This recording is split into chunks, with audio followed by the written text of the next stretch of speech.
beyler. Muğla Fethiye Karaçulha Er Meydanı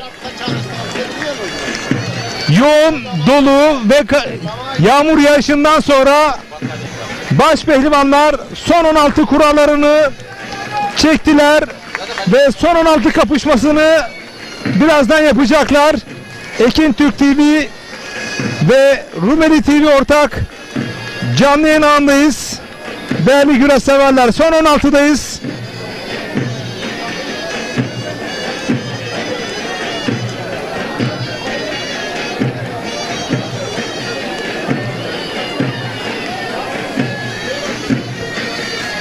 Ünal Karaman, Nedim Gürel'le Yusufcan Zeybek, Menderes Saltık'la güreşecek. İsmail Balaban yoluna devam ediyor.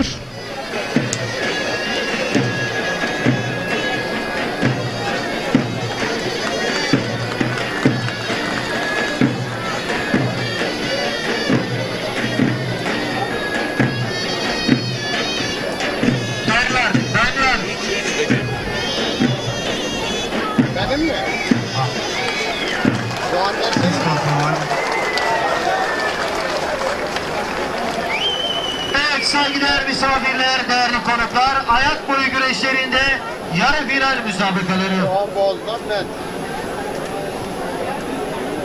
Mustafa Yıldız, Antalya Büyükşehir Belediye Başkanımız Sayın Muhittin Böcek adına güreş yapıyor. Ben koçu veriyorum. Antalya Korkuteli, Ömer Ferhan Acar, Balıkesir Sındırgı Belediye Başkanımız Sayın Ekrem Yavaş adına güreş yapıyor. Ve son 16 mücadeleleri huzur peşlerinden sonra başladı değerli güreş severler. Altınova Belediye Başkanımız Sayın Doktor Metin Oral adına güreş yapıyor. Muhammed Mustafa Kalyon, Yalova Altınova. Mehmet Arda Tanır, Seydi Kemer Belediye Başkanımız Sayın Önder Ak, İsmail Balaban, Mustafa Doğan Özkaya ekranın sağında.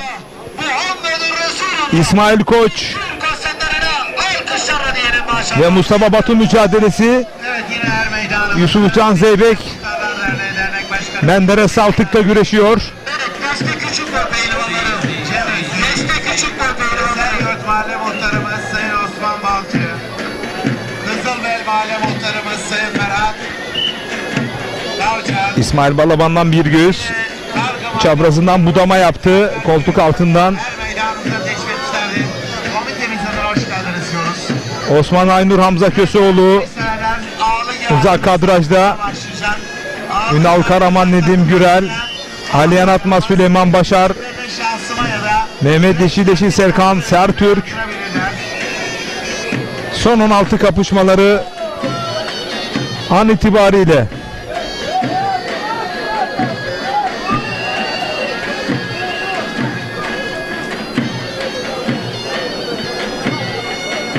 Evet, yine Er Meydanımızı Fethiye 1. Ağır Ceza Mahkemesi Hakimi Sayın Buse Gürel Er Meydanımıza teşrif etmişlerdir. Kendilerine komitemiz İsmail Balaban beline girdi. Mustafa Doğan Özkaya'nın oradan tek kaldı.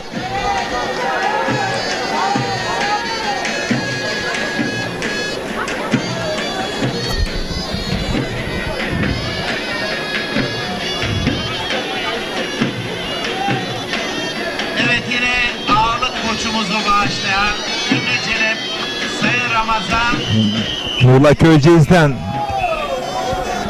ağırlık koçunu bağışladı. İsmail Koç'un rakibi Mustafa Batu değerli güreş severler. Hoş geldiniz. Muğla Köyceğiz'den Faruk Güngör iyi yayınlar diliyor. Teşekkür ediyorum değerli dostuma. Deste küçük, deste büyük boy pehlivanlarımız çok acele sana olmak üzere Er Meydanı. Evet, Davut Erer. Piyano vurmaya devam edelim. Evet, değerli güreşseverler. Cumhuriyetimizin kuruluşunun 100. yılı 100. güreş organizasyonumuzda ağırlık ihalemiz başlıyor. Ağırlık ihalemize katılmak üzere 2022-2023 yılları Yayla Karaçulha şenlikleri şenlik ağımız Doğan İnşaatlar Yönetim Kurulu Başkanı Sayın Kazım Çağ'ın ağırlık ihalesi İsmail Balaban, Mustafa Doğan Özkaya sol yine kadrajda. Villa Hasan Basri Koçu Aktolsa'dan iyi yayınlar diliyor. İş adamı Sayın Çağdaş Şinili. Teşekkür ediyoruz kendisine. Değerli konuklar, kıymetli misafirlerimiz, Karaçoğluer Meydanı'nda Deste küçük boyda yarı final. Yine gök gürültüleri Barış Kemal Yiğit, eşliğinde son 16 mücadeleleri devam ediyor. Evet değerli güreş severler, son 16'da Muğla Fethiye Karaçoğluer Meydanı'nda faaliyet gösteren Ekin Türk TV, Lider Haber TV ve Rumeli TV ortak canlı yayın ağıyla Abdul Sam, karşınızdayız değerli güreş severler. Antalya Elman'da faaliyet gösteren Koç kebaplarının sahibi iş adamı Sayın Koray Koç adına güreş yapıyor. Ramazan Torun, Antalya Elmalı Bozü, Erinç kısmetleri adına Ankara'dan Bayram Elma iyi yayınlar diliyor. ekip pehlivanı Salih Kunduz'dan Samsun. Allah Allah. Aslen Samsun Vezir Köprülü. Yiğit Aslanlar alkış. Ali İbrahim Çiçek bir Samsun Vezir Köprü Kunduz Yağlı Pehlivan güreşlerinin efsane güreş ağası. Atlı Bey İnşaatlarının sahibi Karadeniz'in en güçlü organizasyonlarından biri hiç kuşkusuz. Ali İbrahim Çiçek değerli büyüğüm meydana davetimi arz ediyorum. inanılmaz derecede katkı sağlıyor. Vezirköprü güreşlerine tek daldı İsmail Balaban künde pozisyonunda ekranın solunda. Mustafa Doğan Özkaya bir künde kılçık İsmail Balaban'dan. Sarı fırtına dolu dizgin yoluna devam ediyor. Yağmur, dolu, fırtına dinlemiyor. Kasırga gibi esiyor sarı fırtına İsmail Balaban. Tekrar ediyorum. Lider Haber TV, Ekin Türk TV ve Rumeli TV ortak canlı yayın ağındayız. Bir kez daha künde kılçık pozisyonu ekranlara geliyor.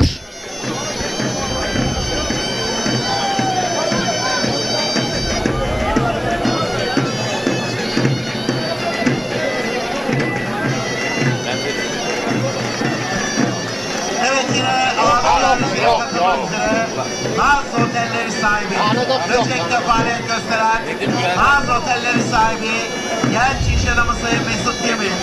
Ağırlık ihalesine katılmak üzere davetimi arz ediyorum. Değerli güreşseverler, kıymetli konuklarımız Karaçoğluer Meydanı'nda Deste büyük boyda yarı final. Kemerli iş adamı Sayın Yaşar Şefik adına güreş yapıyor. Görkem Yasin Şefik, Nedim Gürel'in rakibi Ünal Karaman. Şu anda İsmail Koç, Mustafa Batu mücadelesi. Önder Akdenizli adına güreş yapıyor. Yine bu arada Baş pehlivanlık güreşlerinde Evet bir anda uzak kadrajda Sayın Çağdaş bu Şinili. inşaatların sahibi Sayın Bayram Tevfik Nedim Gürel Ozan ve Ünal Karaman mücadelesi ekranlara bir ara geldi. Bekircan Özturgut, Bir kılçık Mustafa Batu'dan bakıyoruz açık mı düşürdü? Düdüğü çaldı.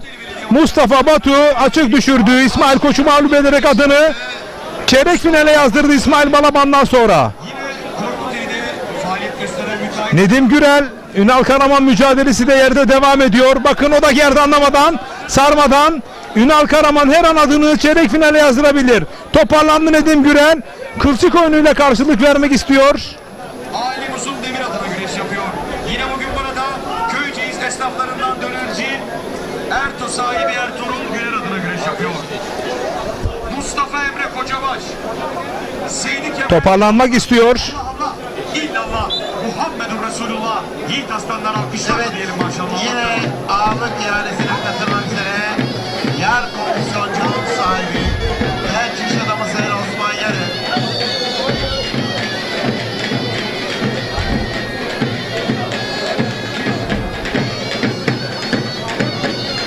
Ekranın solunda Nedim Gürel, Ünal Karaman, ekranın sağında Mehmet Yeşil Yeşil mücadelesi.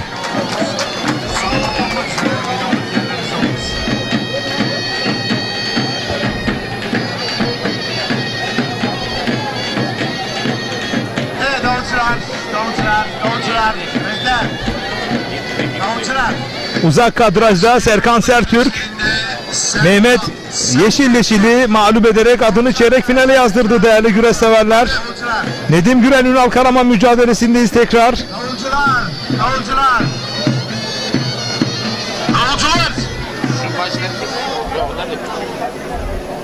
Küçük orta küçük. Küçük orta büyük boy pehlivanlarımız çok acele. Salavatlamak üzere her meydandaki yerlerinizi alınız.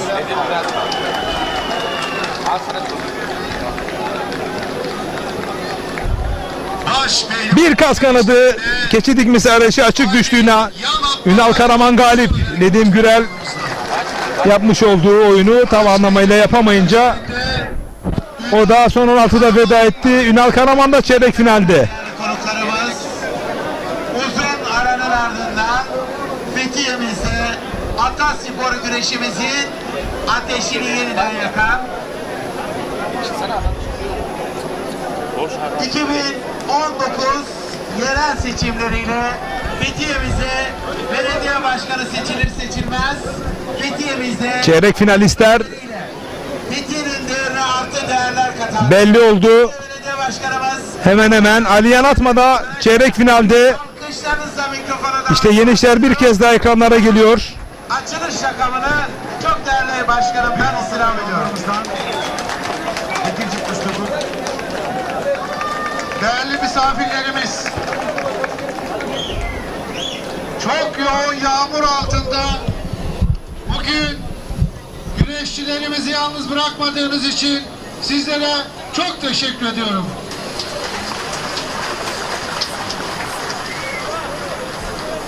Ben öncelikle Karaçufa güreşlerini başlatan rahmetli Karaçufa Belediye Başkanımız Mustafa Kiremetli'ye sizlerin huzurunuzda teşekkür ediyorum. Allah onu gani gani rahmet eylesin. Ya orada kim var? Türk'ün sporu yağlı güreştir. Ne demek sen sesini veriyorsun? Yörük diyarı Fethiye ve Karaçufa'dan İşte Serkan Sertürk'ün Mehmet Yeşil Yeşil'i yendiği o son anlar ekranlara geliyor. saygılarımı, sevgilerimi ve hürmetlerimi sunuyorum. Nasıl bu bölgede seçimlerden önce bu güreşi tertipleyeceğimizi sözlerini sizlere verdiysek ve bu bölgede yapmak istediğimiz ne kadar hizmet varsa mazeret üretmeden bölge halkımıza yapmaya ve bundan sonra da sizler takdir ettiğiniz takdirde önümüzdeki yıllarda daha büyük organizasyonlarda sizlerin karşınızda olmak istiyoruz. Ben söyle başkanı al. Bu organizasyonda bizleri desteğini esirgemeyen bütün Fethiye halkıma sizler adına şükranlarımı sunuyorum. Sen genel al. Bizler sizlere hizmet edebilmek adına 4,5 yıldır aralıksız bir şekilde Genele geç. çalışıyoruz. İşi ver. Ve çalışmaya da devam edeceğiz. Asla mazeret üretmeden bizler sizler için çalışmaya devam edeceğiz. Hayır. Ben Evet. sizlerin huzurunuzda bir teşekkürü de bugün bizim güvenliğimizi sağlayan Fethiye'deki güvenlik güçlerimiz başta olmak üzere ailelerinden uzak sınırlarda bizler için nöbet tutan, bu güzel ülkemiz için nöbet tutan bütün güvenlik görevlerine sizlerin huzurunuzda şükranlarımı sunuyorum. Benim de ısrar. Ne yapayım? Ben de söyleyeyim. Bir çorba sonra. Bugün çok özel bir gün yaşıyoruz. Çok güneşli günde, güzel günlerde güreş yapmak, izlemek tabii ki çok kolay. Bugün sağanak yağmurun altında ileride bir an olarak siz bütün yakınlarınıza bunu anlatacaksınız. Bak alan tamamen dolu. Bu yağmura rağmen bu yiğitleri yalnız bırakmayan siz değerli seyircilerimiz için güzel bir an olacak. Bizler hiçbir şey esirgemedik bugün. İlk güreşimiz olmasına rağmen elbette eksiklerimiz olabilir. Bu eksiklerimiz için sizlerden affola diliyoruz. Bugün bizleri yalnız bırakmayan, ülkemizin dört bir yanından gelip yıllardır geleneksel hale gelen ve ata güreşimizi bugün bizlerle birlikte bu güreşi paylaşan ve bu duyguya ortak olan bütün protokoldeki değerli üyelerimize çok teşekkür ediyorum. Şimdi biraz önce Sayın Cazgır'ımızın söylediği gibi biraz önce ağırlık açılışını hep beraber yapacağız. Bu süreç içerisinde bizlere desteğini esirgemeyen hakem arkadaşlarımıza, bölgemizdeki cazgırlara ve bölgemizdeki güvenlik görevlilerimiz başta olmak üzere bu alanın hazırlanmasında büyük emeği olan belediyemizin değerli personeline sizler adına ve şahsım adına çok teşekkür ederim. Evet, bu arada çeyrek finalistleri anons etmek istiyorum. Kalan süreçte Değerli güreş severler, geçirmeniz dileğiyle bugün Emre Erkal, Osman Aynur, Serkan Sertürk, Yusufcan Zeybek, 450 tane Ali Yanatma, Mustafa Batu, bizim için baş pehlivan. İsmail Balaban Fethiye'mizde onları iyi ağırlayıp ve Ünal Karaman. Çeyrek finalistler, değerli güreş severler. talep ediyoruz.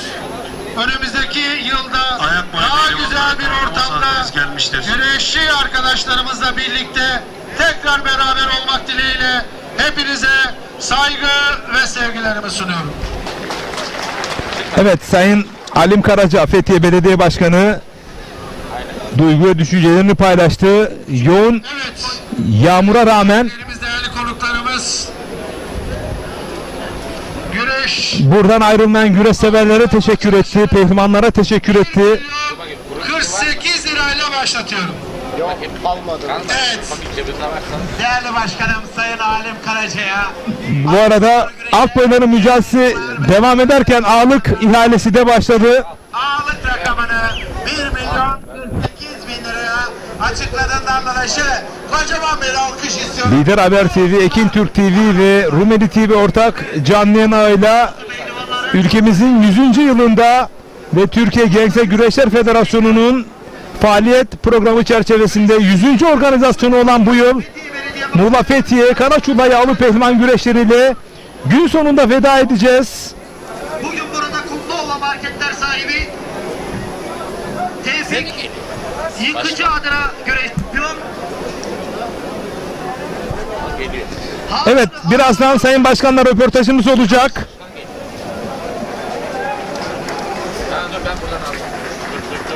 Mehmet Karabaş.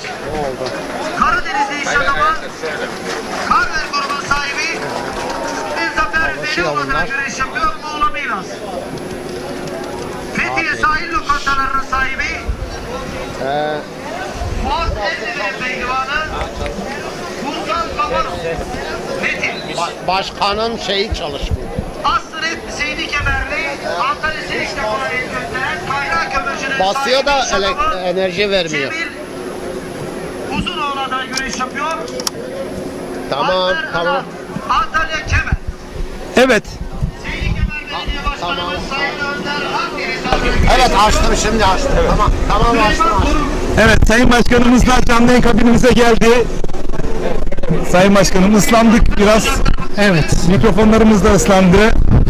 Muhsin Yatıcıoğlu adına Güreş sever de ıslandı, pehlivan da ıslandı ama kimse yerinden ayrılmadı. Değerli güreş severler, canlı yayın kabinimize Muğla Fethiye'nin çalışkan, güler yüzlü ve mütevazi belediye başkanı Alim Karaca, hoş geldiniz efendim. Hoş bulduk. Sizler de hoş geldiniz. Sağ olun.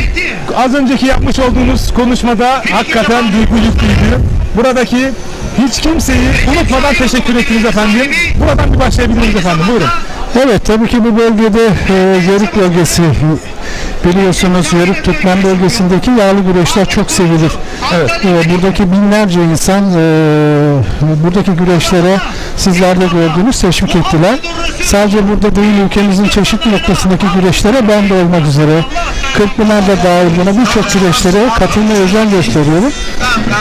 Bugün de burada daha önce 22 Nisan'da yapmak istediğimiz bir güreşi 11 ilimizdeki o büyük deprem felaketinden dolayı iptal etmiştik. Buradaki bütün organizasyonları iptal etmiştik.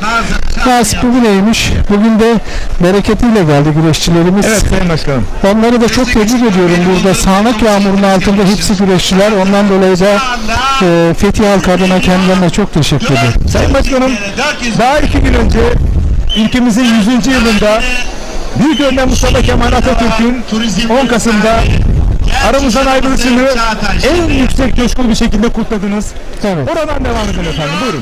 Tabii ki bu ülkedeki çok zor şartlar altında sizler de biliyorsunuz uçumun kenarındaki bir ülkeyi o dönemde emperyalizme karşı mücadele veren Mustafa Kemal başta olmak üzere bütün silah arkadaşlarına, şehitlerine ben rahmet minnet tanıyorum. Bu ülkenin tapusunu onlar bizlere verdi. Onlar sayesinde şu an itibariyle burada rahat ve huzurlu bir şekilde yaşayabiliyoruz. Ve ülkemizdeki bütün inkılapların baş mimarıdır Mustafa Kemal. Onun için onu unutmak mümkün değil. Biz sadece 10 Kasım'da ve 29 Ekim'de değil, yaşadığımız boyunca ve sorumluluk makamında bir insan olarak, bir belediye başkanı olarak hayatım boyunca hep onu yaşadım ve yaşatmaya çok özen gösterdim. Ve ona saygımız sonsuz. Fethiye zaten biraz önce de söylediğim gibi vatanına, milletine ve kurucu liderine çok saygı duyan bir millet burası. Burada yaşayan insanlar vatanına çok ilgi duyarlar burada. Bağlılık duyarlar. Hep söylediğimiz gibi burada hoşgörünün bir şehri burası ve vatanını seven insanların yaşadığı bir şehir burası. Ondan dolayı da bölgemizde güzel insanlar var. Asla bu bölgede vatanına ihanet edecek bir insan çıkmaz. Harika. Hepsi buradakilerin vatanseverdir. Kesinlikle. Kurucu liderine de çok müthiş bir saygı duyarlar. Evet. Buradaki yaptığımız bütün etkinliklerde de binlerce, on binlerce, hatta iddia ediyorum bazen 100.000'e yakın bazı katılımların Biz olduğu az birçok önce etkinlikler konuştuk. Bu oluyor. havaya rağmen eğer bu seyirci yerinden ayrılmadıysa o güzel havayı tahmin edemiyoruz. Burası herhalde insan almazdı. Siz de misafirperverlik noktasında çok zorluk çekerdiniz. Evet. İnanın protokolde benim en çok sevdiğim spor güreştir diyen Gazi Mustafa Kemal Atatürk. Siz göreve geldiğinizde güreşi yaptırma arzusunda olduğunuz biz şahsen biliyoruz Ali Yanatma özelinde. Ancak hem pandemi döneminde hem de depremden dolayı bugüne nasip oldu. İnşallah değerli büyüklerimizin teslim ve takdirleriyle yine günü geldiğinde burada Fethiyelilerin teveccühleriyle bir belediye başkanı olarak Ataspor'umuz adına, gelenekler adına, sanatsal adına neler söylemek istersiniz? Ekranlara da geliyor zaten. Evet. Projelerinizi ekranlara da getireceğiz efendim. Ya şunu da ifade etmek isterim. Tabii ki bizim 4,5 ay sonra bir seçimimiz var. Halkın takdiri olduğu takdirde bir dönem daha burada belediye başkanlığı yapmak istiyoruz. Bizim sadece bu tür güreşleri tertiplemek değil. Yani ben önümüzdeki buradaki Muğla'nın tek baş pehlivanı bende ve belediyemizde gerçek Mehmet Güçlü'nün o efsane dünya şampiyonu Mehmet Güçlü hocamızın da pehlivanımızın da oğlu bizde, bizim kendi personelimiz. Ben burada onlarla birlikte biraz önce Mehmet hocamızla da birlikte, Sayın Mehmet Güçlü de misafirimiz burada. Onunla birlikte güzel bir projeyi hayata geçirmek istiyorum. Ben burada güreşçiler yetiştirmek istiyorum. Onlarca güreşçiler ve Kırkpınar şampiyonlarını buradan çıkarmak istiyoruz. Bu menba burada var. Evet. Burada gerçekten güreşe müthiş bir ilgi var. Müthiş bir sevgi var. Biz de onları burada yeni projelerle onlara geliştirebileceğimiz salonlar yaratmamız lazım. Konaklayabileceği ve orada bilgi alışverişinde bulacağı çok güzel konferans salonları yapmamız lazım. Bununla ilgili bir proje çalışması yapıyoruz. Ülkemizde güreşe değer veren insanların fikirlerini araraktan bu projeyi hayata geçirip şu an o taslak halinde ama ikinci dönem bunu ihaleye çıkıp bölgemizin en güzel kompleksini onlara sunmak istiyoruz ki önümüzdeki süreçte de altyapıdan alıp profesyonelliğe giden yolda da onlara destek olmak istiyorum. Ve bölgemizde onlarca sporcu, hatta yüzlerce sporcu çıkarmak istiyorum. Güreşi ve sporu konuşacağız ama şu anda ekranları geliyor. Burada tarihin en önemli projeleri imza atıldı. Kısa sürede olmasına rağmen Evet. birçok projeleri ortaya koydunuz. Atatürk Caddesi sıcak asfalt çalışmaları.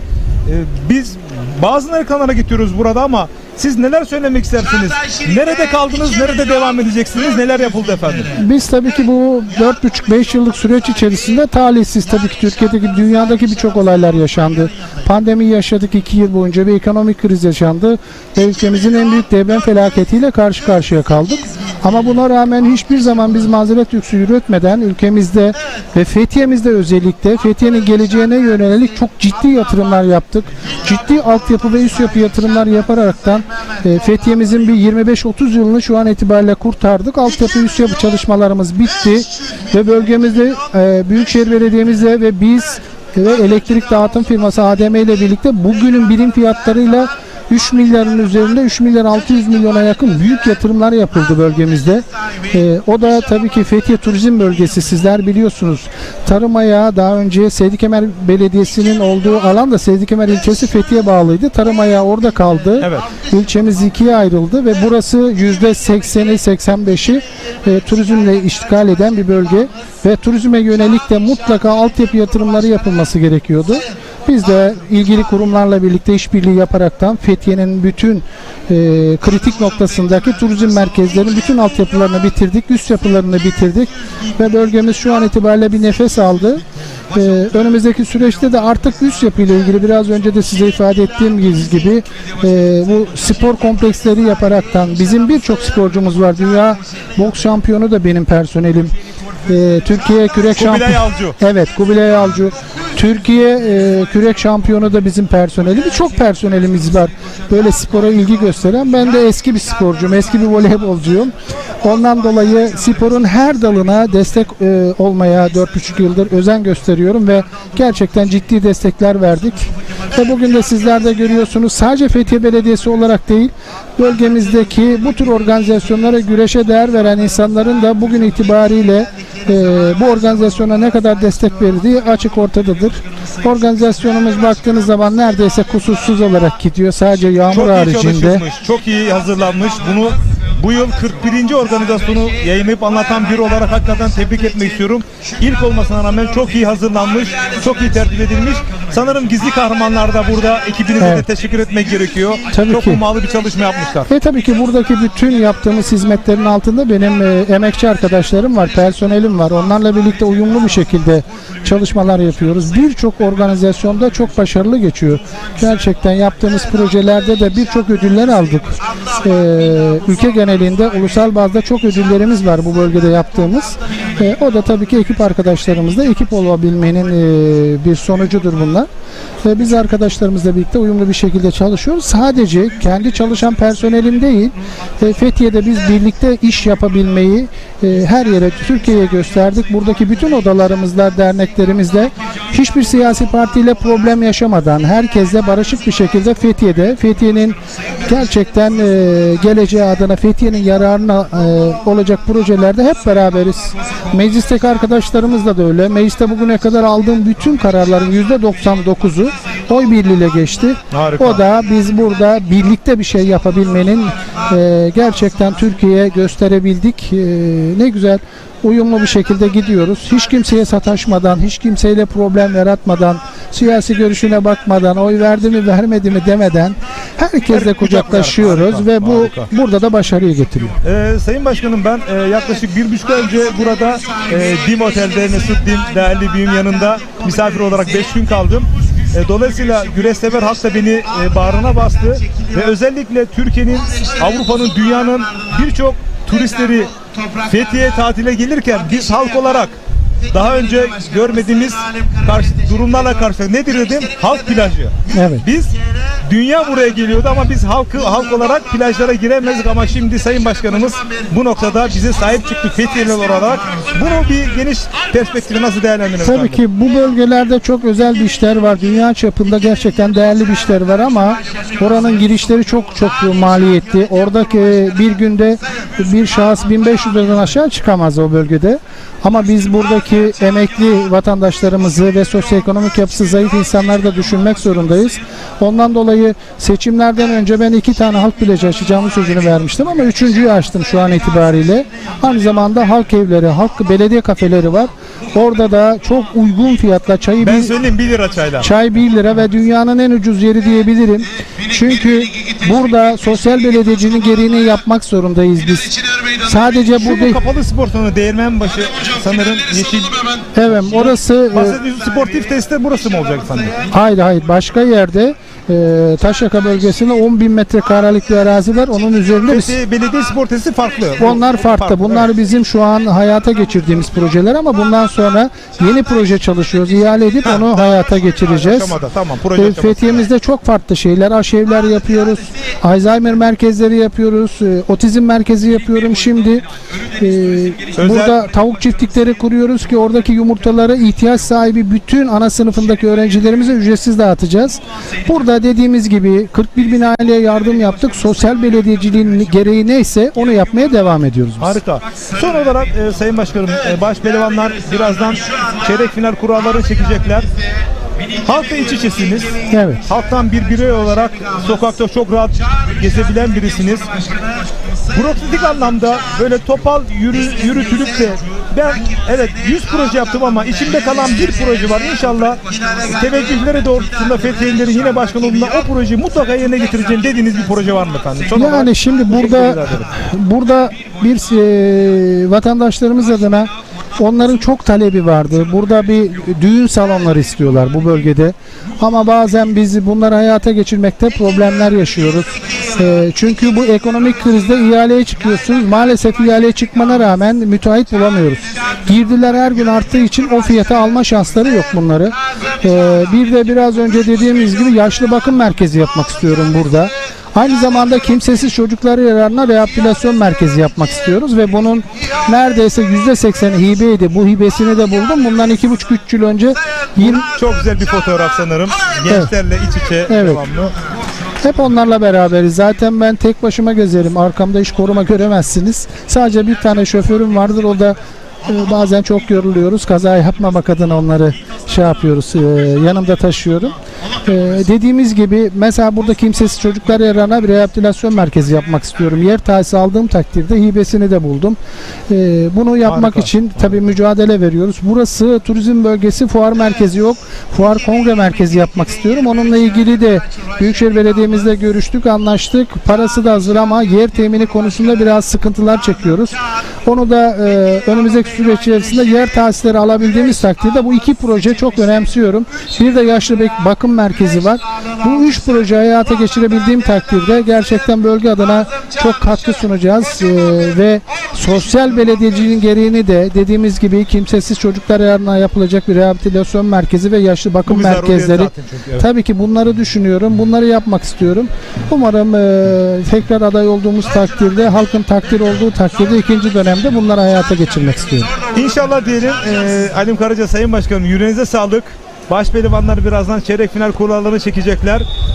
Çok özel bir röportajdı, samimi bir röportajdı. Gönülden teşekkür ediyoruz. Ayrıca 36 boyer meydanına güreşmiş bir pehlivan olarak bu organizasyona ev sahipliği yapmış olduğunuz için bu tarih aralığında sıkıştırmanız aslında normalde farklı şekillerde eskilerle bunu geçiştirebiliriz ama siz bu organizasyona baş koymuşsunuz ekibinizle beraber. Bundan dolayı şahsım adına gönülden teşekkür ediyorum. Değerli güreş severler, Lider Haber TV, Ekin Türk TV ve Rumeli TV ortak canlı yayın konuğum Fethiye Belediye Başkanı Sayın Halim Karaca'ydı. Kendisine gönülden teşekkür ediyoruz ve protokoldeki konukların yanına yolcu ediyoruz. Son sözünü alalım efendim, buyurun. Çok teşekkür ediyorum.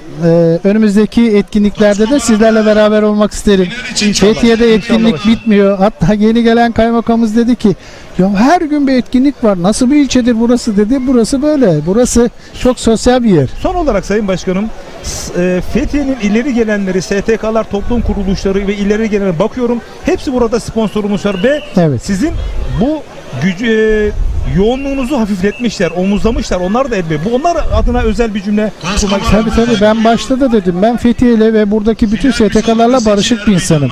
Burada yapacak olduğumuz birçok etkinlikte onlarla birlikte beraber yapıyoruz ve beraberiz. Hepsi de protokolde şu an itibariyle burada. Harika. Ve Türkiye'de yurt içinde, yurt dışında yaptığımız fuarların hepsinde de onların emeği vardır. Onlarla birlikte yürüyoruz. İşte dedim ya, bir ve beraber olmayı biz Fethiye'de başardık. Umarım ülkemizin her noktasında da bir ve beraberliği başarırız diyorum. İnşallah. Teşekkür ederim Sayın Çok Başkanım. teşekkürler. Yüreğinize sağlık. Evet değerli güreş severler, alt boyları mücadeleyle devam ediyoruz. Çok teşekkür ederim.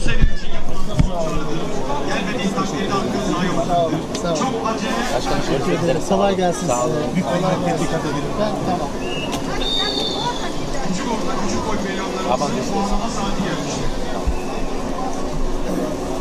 Sesi kapat Şahin abi.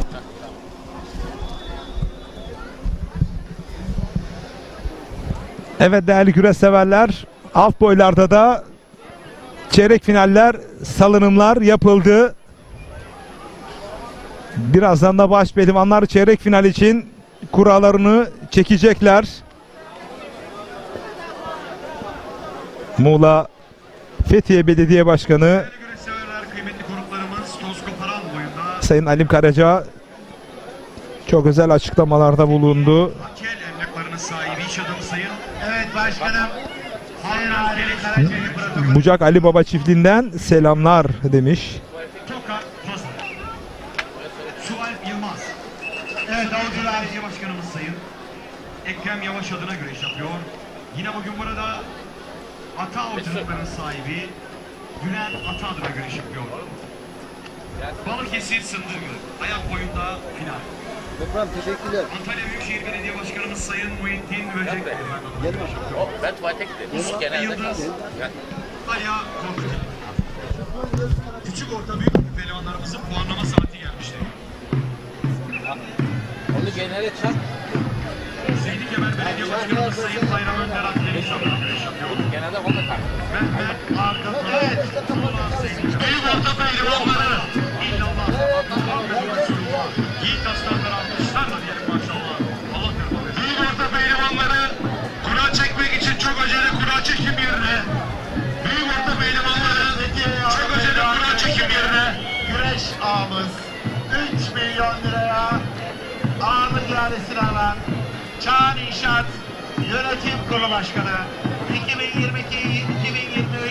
Yayla Karaçul'a şenlik ağımız, aynı zamanda Fethiye Güreşleri güreş ağımız Sayın Kazım Çağan, değerli başkanım Sayın Alim Karaca ve ağ adaylarımızla birlikte her meydanımızda küçük destek büyük bağırları selamlıyorlar. Bu arada değerli güreş ve spor severler, bu akşam saat 22.00'da Lider Haber'de Serhat Uluer'in sunmuş olduğu Telegol programında çok özel konuklarla yine gündeme damgasını vuracak. Değerli güreş severler, Lider Haber TV, Ekin Türk TV, Rumeli TV ortak canlı yayın andayız. Lider Haber'de Tarık, Ekin Türk TV'de Tuğçe, Rumeli TV'de Neslihan Reji'de bugün sizler için hummalı bir çalışmadalar. Biz kısa bir reklam arası veriyoruz değerli güreş severler.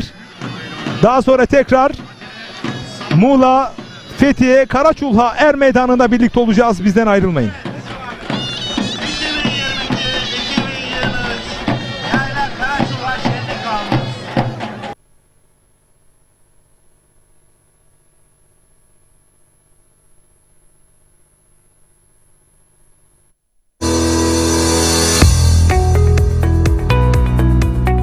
Doğan İnşaat. Çözüm ortağınız Doğan İnşaat, Türkiye'nin 7 bölgesi 81 ilinde çalışmalara devam ediyor. Bugün Aydın, Didim merkezdeyiz. Doğan İnşaat'ın deneyimli ustaları burada Salman Kalaycı Bey'in çatısını yaptılar, teslim ettiler. Bugün Salman Bey'in görüşlerini alacağız. Nerelisiniz? Maraşlıyız. Göksun kazasındayız. Şu an Didim'de yaşıyoruz. Çatımızın üstü açıktı, kiremitti. Daha önce onu söktürdük. Baktık ki olacak gibi değil. Tekrar geri çatı yaptırmak için Doğan İnşaat'ın reklamını gördük. Onları aradık. Geldiler, baktılar, konuştuk. Bize bir hafta içerisinde bitiririz dediler. Geldiler, bir hafta içerisinde bize teslim edip gittiler. Her şey dört dörtlük oldu. Doğan Bey'e ve grubuna teşekkür ederim. Malzemede, işçilikte memnunsunuz. Her şeyi dört dörtlük, en iyi malzemeden de kendi gözlerimizle gördüğümüz malzemeleri kullandık. Ellerinden gelen her şeyi yaptılar yani. Bizim istediğimiz gibi bir çatı oldu. Teşekkür ederim kendilerine. De sandviç panel yaza ve kışa soğuğa dayanıklı bir malzeme. Evet, dayanıklı bir malzeme olduğu için biz onu tercih ettik. Hiçbir sorun çıkmadı. Biz aşağıda oturduk. O insanlar yukarıda çalıştılar. Yani burası yazın çok sıcak oluyor. 50-55 dereceye kadar çıkan aylar oluyor Ağustos'ta. Biz de Didim'in tam içerisinde, merkezinde oturuyoruz. Yani çok güzel oldu. Bizim tam istediğimiz gibi bir şey yaptık. Mustafa Usta'ya ve yanında bulunan 2 tane arkadaşına içten teşekkürlerimi sunarım. İyi çalıştılar. Sabahın erken saatlerinden geldiler. Ellerinden gelen her şeyi yaptı. Akşam 7-8 karanlığa kadar burada kaldılar. Salman Bey, çatı evin sigortasıdır. Çatı açılınca bir an önce kapanması çok önemli. Çünkü yağar, ne olur ne olmaz, eve zarar verir diye. Önemli olan size taahhüt ettiği günde başlayıp taahhüt ettiği günde teslim ettiler mi? Aynen öyle. Bir hafta içerisinde bitiririz dediler. Bir hafta 10 gün ama onlar bir haftada bitirdiler. Yani 10 güne de bırakmadılar. Evet. Büyük bir dertten kurtulduk. O çalışmalarda, malzemede, işçilikte memnunsanız. Her şeyden memnunuz. Teşekkür ederim ben Doğan grubuna, işçilerine. Gününde başladılar, gününden önce bile bitirdiler. Teşekkür Memnunsunuz değil mi? Memnunuz, işçilikte? Peki bu memnuniyetinizi komşulara, tanıdıklara, Herkese Doğan tavsiye İnşaatı ederim. Eşime, dostuma, akrabalara yani yaptırmak isteyen herkese tavsiye ederim. Peki, teşekkür ediyorum. Güle Ben güle teşekkür kullanın. ederim. Hayırlı olsun. Sağ olun. Bugün İzmir Karaburun'dayız. Burada Ayşen Erbay Gündem hanımefendinin evini Doğan İnşaat'ın deneyimli ustaları 20 gün önce temelini attılar. Bugün ise son tabliye betonunu döktüler az önce. Evet, hayırlı olsun. Teşekkür ederim. 20 gün önce evinizin temeli atıldı. Malum İzmir deprem bölgesi olduğu için radya temeli atıldı. Su basmanı yapıldı. Evet. Üzerine kolonlar dikildi. Birinci kat derken bugün ikinci katın tabliye betonu döküldü. Nasıl bir hayalin vardı? Şöyle bizle paylaşınız. Biz İstanbul'dan geldik. 15 sene oluyor. İzmir Karaburun Sayıp Köyü'ne geldik. Burada bir köy evi satın aldık. Fakat ev çok eskiydi. Ve İzmir depreminden sonra da hasar gördü. O aralar işte televizyonda Doğan İnşaat'ın reklamını görüyorduk. Acaba dedik olur mu olmaz mı? Sonra telefon ettik. Dedik böyle böyle bizim bir yerimiz var, yapar mısınız? Onlar da tamam dediler ve 2 gün içinde geldiler. Aynı gün içinde bütün sözleşmeler yapıldı, anlaşma yapıldı. Başladılar inşaata. 20 gün oldu. İşte gördüğünüz gibi evimin 2. katı da atıldı. Her şey çok iyi gidiyor. Reklamdakiyle bu çalışmalar arasında bir fark var mı? Hayır, hiçbir fark yok. Yani her şeyden çok memnunum. Teşekkür ediyorum Doğan İnşaat'a. Ben çok memnunum. Zaten burada da bulunduğum köyde de komşularımdan, arkadaşlarımdan Doğan İnşaat'a çok teklif geldi. Herkese de tavsiye ediyorum. Atılan radya temeli gördünüz, demiri gördünüz. İşte dedi radyan temel atacağız. İşte merak etmeyin Ayşe Hanım. Ben her gün geldim baktım. Ayrıca da komşularım da diyorlar ki yani 9-10 depremine bile senin bu ev artık dayanır Ayşen diyorlar. Hiç korkma. Demirler muhteşemdi. Yönetmelikte ne gerekiyorsa aynı demirler kullanıldı. Hatta belediye ekipleri bile çok teşekkür etmişler ustaya. Ama mutluyum. En azından sağlam bir evim olacak. İstediğim gibi hani iyi malzeme kullandınız diye. Yani çok memnunuz. Teşekkür ediyorum. Hayırlı olsun. Güle güle oturursunuz inşallah. Teşekkür ederim. Ben teşekkür ederim. Sağ olun. Doğan İnşaat, Türkiye'nin markası. İnşaat ve çatı izolasyonunda kalite ve estetiğin adresi. Doğan İnşaat alanında uzman kadrosuyla İnşaat sektöründe kusursuz hizmet sunmaktadır.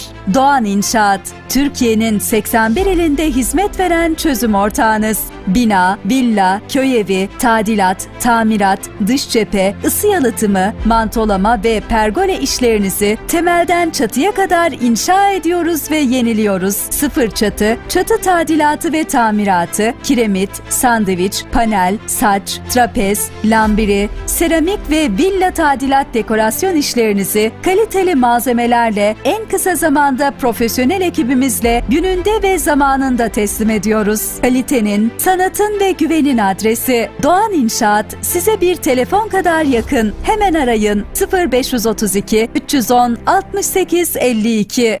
Çözüm ortağınız Doğan İnşaat sizler için çalışır, inşa eder, yaşam alanlarınızı güzelleştirir, daha konforlu, daha güzel yaşam alanları sizlere sunar. Bugün Kocaeli Derince'deyiz. Doğan İnşaat'ın deneyimli ustaları burada İbrahim Bozkurt Bey'in çatısını, ısı yalıtımını, su yalıtımını, eksiz oluklarını sıfırdan yeniden yaptılar. İbrahim Bey'e bugün teslim ettiler. Doğan İnşaat'ı biz 1 senenin üstündedir, belki 2 senedir hanımla birlikte takip ediyoruz. Doğan İnşaat'a teşekkür ederim. Bütün personeline, elemanlarına, herkese, Her biri seçme, dünya güzel insanlar, güvenilir insanlar. Yaptıkları işleri takip ediyoruz. Yapanlar da memnun, yaptıranlar da memnun. Bu güven duygusunu yeniden kazanırsak nice Doğan İnşaat gibi şirketlerimiz bizim karşımıza çıkar. Ama şu an için sadece Doğan İnşaat.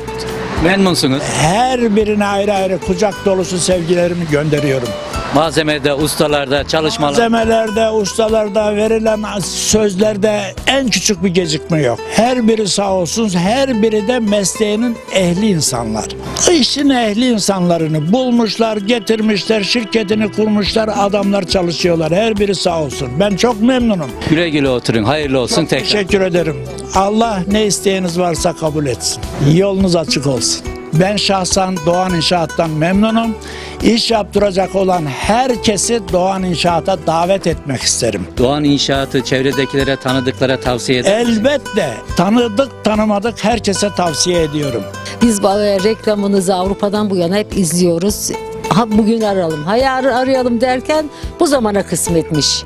Ve çok güzel başarıyla Aradınız, geçti. hemen geldiler mi? Evet geldiler. Çok güzel anlaştık her konuda. Her şey Sözleşmeyi, güzel. anlaşmayı Evet yaptınız. çok güzel geçti. Size taahhüt ettiği günde başladılar mı? Evet Taahhüt ettiği hiç günde bitirdiler mi? aksaklık olmadı. Ben çok memnun kaldım eşim de dahil. Ve herkese tavsiye ediyorum. Şimdi hani herkes yaptırsın ihtiyacı olan. Bu bir çatı dediğin zaman evin sigortasıdır Evet, bence. aynen Ben öyle. bunu derim. Çatın sağlamsa kafan da rahat. Tabii çok gerçek. Gördünüz kaliteyi. Evet her şeyi gördük. Her şeyin güzelini, en iyisini kullandılar. Aldıkları helal olsun yani Bu çok emeklerimiz. önemli. Bugün Balıkesir Ayvalık Altınova'dayız. Burada Melih ve Volkan Bey'in villasının çatısını, dış cephe ısı yalıtım mantolamasını, sıvasını, boyasını yaptılar ve bugün teslim ettiler. Hayırlı olsun Volkan Bey. Çok teşekkür ederim. Doğan Bey ve Doğan İnşaat'a çok teşekkür ederiz. Başta çatı ustanız Yılmaz Bey, PVC ustanız Zeki Bey ve mantolama sıva boya ustanız Çetin Bey. Hepsi hem kişilik ve karakter olarak hem de ustalıkları bakımından çok mükemmel iş yaptılar. Doğan İnşaat'a ve ekibine çok teşekkür ederiz. Herkese tavsiye ederim. Doğan İnşaat'ı nerede gördünüz? Reklamlarda? Doğan İnşaat'ı reklamlarda gördüm. Zaten karşı komşumuz yaptırınca hiç düşünmeden koştura gittim ve işe başladım. Konuştunuz, anlaştınız, sözleşmenizi yaptınız. Sözleşmemizi yaptık. Gününde başladılar mı? Gününde bitirdiler mi? Gününde başladılar. Çok temiz çalıştılar ve çok kısa bir sürede dediklerinden daha önce bitirdiler. Memnunsunuz hem malzemede, Çok işçilikte, memnunuz, Doğan çok memnunuz. İnşaat'ta. Bundan sonra da inşallah Doğan İnşaat'la çalışmaya devam edeceğiz Allah sağlık verirse. Bu memnuniyetinizi komşulara tavsiye eder misiniz Doğan İnşaat? Herkese tavsiye ederiz. Doğan İnşaat geldi, herkes rahatladı. Millet usta neymiş, işçilik neymiş, kalite neymiş gördü. Bu yüzden Doğan Bey ve Doğan İnşaat'a çok teşekkür ederim. Çatıyı komple yeniden yaptık. Antresit gri kiremit uyguladık. Dış cephe mantolamamızı yaptık. Müşterilerimizin istediği renge, tercih ettikleri renge boyadık. Kendilerine teslim ettik. Güle güle otursunlar. Onlar için konforlu, güzel, en kullanışlı hale getirmek için her zaman elimizden geleni yapıyoruz. Memnun bir şekilde ayrıldık. Daha sonra da zaten kendileri başka yerde sıfırdan inşaat olarak bize bir yer verecekler. Orada da sıfırdan inşaatımızı yapacağız. Her zaman müşterilerimizi memnun etmek önceliğimiz. Merhabalar, ben Doğan İnşaat ailesinden inşaat mühendisi Melisa Karakaya. Doğan İnşaat ailesi olarak Türkiye'nin 81 ilinde çalışmalarımızı sürdürüyoruz. Siz hayal edin, biz gerçekleştirelim. Güvenin, sanatın, kalitenin adresi Doğan İnşaat. Balıkesir, Ayvalık, Sarımsaklı'dayız. Burada Fahri ve Emel Azap çiftinin çatısını Doğan İnşaat'ın ekipleri yaptılar. Bugün teslim ettiler. Çatıda problem mi vardı? Çok büyük problem vardı. Yere taşlara kadar su akıyordu. Her yağmurda tedirgindim. Su toplamaktan usanmıştım yerden. Usta ararken Doğan İnşaat'ın reklamını gördün. Evet. Ayvalık Sarımsaklı'da oturuyoruz. Çatı meselesini nasıl çözerim diye, usta nereden bulurum diye düşünürken televizyonda Doğan İnşaat reklamını gördüm. Hemen telefon açtım. Doğan Bey ertesi gün çıktı geldi. konuştuk, anlaştık, sözleşmeyi yaptık. Sandviç panel yapmışlar ustalar. Evet, sandviç istedik. Altını lambire yapmışlar yine. Evet. Oluklarını eksiz oluk sistemiyle yapmışlar. Evet, eskileri hep atıldı, çöpe gitti. Çok Evet. memnunum. Onlar hakkını helal etsin, benden yana da helal olsun. Ne malzeme arama derdim oldu, nereden alacağımı düşünüp, ne de usta arama derdim oldu. Hepsinden çok memnunum. Pazartesi başlandı, cuma bitti. Ben teslimatını aldım. Çok memnunum ustalarımdan. Hepsine ayrı ayrı teşekkür ediyorum. Doğan İnşaat'ı herkese tavsiye ederim. Çok güzel, seri şekilde çalışılıyor. Canlı olarak şahidiyim. İş bittikten sonra etrafı toplayıp temizleyip çöpleri de götürdüler mi? Hepsini toparladılar. Hiçbir çöpleri kalmadı. Çok temiz çalışılıyor. Çok güzel çalışılıyor. Memnunum. Herkese tavsiye ediyorum. Şu anda size teslim ettiler. Sandviç paneli, altını lambiri yapmışlar. Oluklarını takmışlar. 20 senede garanti vermişler. Daha ne olsun? Beğendiniz mi? Çok güzel çalıştılar. Biz Doğan İnşaat'ı önceden de öyle bakıyorduk. Eğer bir şey olursa bu evin üstünü biz onlara yaptıracağımız zaten kesin karar almıştık. Kendileri çok iyi çalıştılar. Hepsine ayrı ayrı teşekkür ediyorum. Yani. Evet. Ben de Mustafa Usta ve ekibine çok teşekkür ediyorum. Gerçekten her nereye gidiyorsam Mustafa Usta oraya bir imza atıyor. Bugün Aydın Kuşadası Güzelçamlı'dayız. Doğan İnşaat'ın deneyimli ustaları burada. Emekli öğretmenimiz Günler Aklan hanımefendinin çatısını yaptılar, teslim ettiler. Şimdi hocamdan görüşlerini alacağız. Öncelikle Doğan İnşaat'ı nerede gördünüz, nasıl ulaştınız? Televizyonda gördüm. Telefon ettim. Ertesi günü hemen geldiler. Dedikleri günde geldiler. 4 gün içinde çatımızı bitirdiler. En güzel şekilde yaptılar. Beni hiç üzmeden ve çatıyı teslim ettiler. Çatımda büyük problemler vardı. Senelerdir yaptıra bir hal oldum. Bir netice alamadım. Reklamlarda Doğan İnşaat'ın reklamlarını gördüm. Müracaat ettim. Geldiler, en güzel şekilde, en iyi ustayla, en iyi malzemeyle iş çatımı yaptılar. Beni hiç üzmediler. Hepsine, herkese, bütün çalışanlara, başta Doğan Bey'e, bütün çalışanlara çok teşekkür ediyorum. Sağ olsunlar, var olsunlar. Bundan sonra herkese tavsiye ettim, tavsiye edeceğim. Çok teşekkür ediyorum her şey için. Garanti belgemi de verdiler, sağ olsunlar. 20 senelik garanti belgem de elimde. Çatım da çok güzel oldu. Her şeyden çok memnunum. Hepsine çok teşekkür ediyorum ve herkese tavsiye ediyorum Doğan İnşaat'ı. Hocam özellikle sandviç panel yapmışsınız çatıyı. Evet. Sandviç paneli siz mi istediniz yoksa mühendis mi size önerdi? Ben görmüştüm komşularımdan, başka yaptıranlardan. Ben kendim istedim. Mühendis bey de kendisi tavsiye etti ve sandviç panel yaptık. Sandviç panel sıcağa karşı, soğuğa karşı dayanıklı bir malzeme, izolasyonlu bir malzeme. Onun için iyi bir tercih yapmışsınız hocam. İnşallah bugünden sonra kafanız rahat edir. Rahatça burada kahvenizi, çayınızı yudumlarsınız. İnşallah. Çok teşekkür ederim. Her şeyden çok memnunum. Herkese de tavsiye ederim. Memnunsunuz yani. Çok memnunum. Beni hiç üzmediler. Her şeyi, istediğim her şeyi yaptılar. Hepsinden Allah razı olsun. Bütün çalışanlara, Haydar Bey'e çok teşekkür ederim.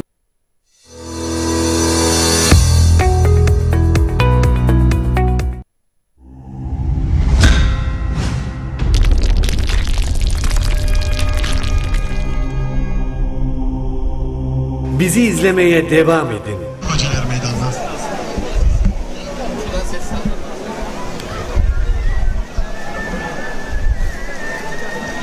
Çok önemli anonstur. 48 Giresun Bursa 313 plaka. Evet değerli güreş severler. Burası Muğla Fethiye Karaçulha Er Meydanı. Baş pehlivanların çeyrek final anı geldi çattı. Canlı yayın kabinimize bu er meydanlarında birçok kez hizmet etmiş çok önemli bir konuğum var. Kendini bir tanıtabilir misin değerli büyüğüm? Evet, ben Ramazan Kıvrak. 30 sene önce Fethiye'de Güreş Kulübü'nün kurucu başkanıyım. Bu meydanları o zaman kazanmıştık. Yıllarca güreş hakemliği yaptık. Kitaplarımız var, çok sayıda kitaplarım var. Bunun dışında Yörük Türkmen Federasyon Başkanıyım. Televizyon programlarımız var. Yörük Obalarımız diye. Harika. Türk kültürüne, atasporuna, atadan miras ne varsa onlara hizmet ediyoruz. Harika. Bu turu birlikte olacağız bu turda. Evet. Fethiye Karaçuhayır Meydanı'nda büyük orta boyunda çeyrek final. Güreşlerimizin tertip ve komite başkanı Şu anda büyük orta Fethiye Belediye Başkanı salavatlanıyor. Alim Karaca adına güreş yapıyor. Yine bugün burada oluşum Biz sözü cazgırlarımıza bırakalım. Fatih Durmuş Güçlü adına güreş yapıyor. Aslı nesli bu toprakların evladı. Alparslan Güçlü Muğla Milas. Tokat Yıldız Kasabası Belediye Başkanımız Sayın Çeyrek final baş pehlivanlıkta eşleşmeleri anons etmek istiyorum. Osman Aynur, Ünal Karaman'la, Yusuf Can Zeybek, İsmail Balaman'la, Serkan Sertürk, Ali Yanatmay'la, Emre Erkal, Mustafa Batu'yla kapışacak. Değerli güreş severler, bir kez daha anons ediyorum. Osman Aynur, Ünal Karaman'la, Yusuf Can Zeybek, İsmail Balaman'la, Serkan Sertürk, Ali Yanatmay'la, Emre Erkal'dan Mustafa Batu'yla kapışacak çeyrek finalde. Restoranlarının sahibi, iş adamı Sayın Tamer Kırcı adına güreş yapıyor. Bekircan Özturgut, Bursa Mustafa Kemal Paşa.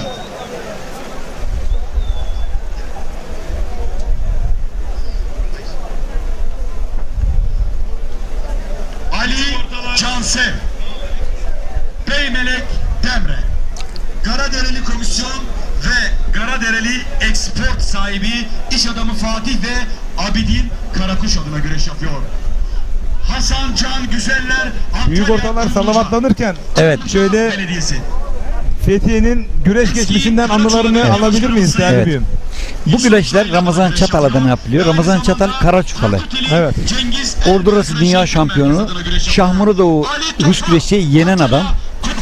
Aynı zamanda baş altında müthiş güreşler yapmış. Sonra baş pehlivana çıkmış bir pehlivanımız. Bugün kendisi 80 yaşını aştı. Buraya geldi. Güreşleri gördü. Evine gönderdik rahatsız olduğu için. Yine dünya şampiyonu Mehmet Güçlü buradaydı.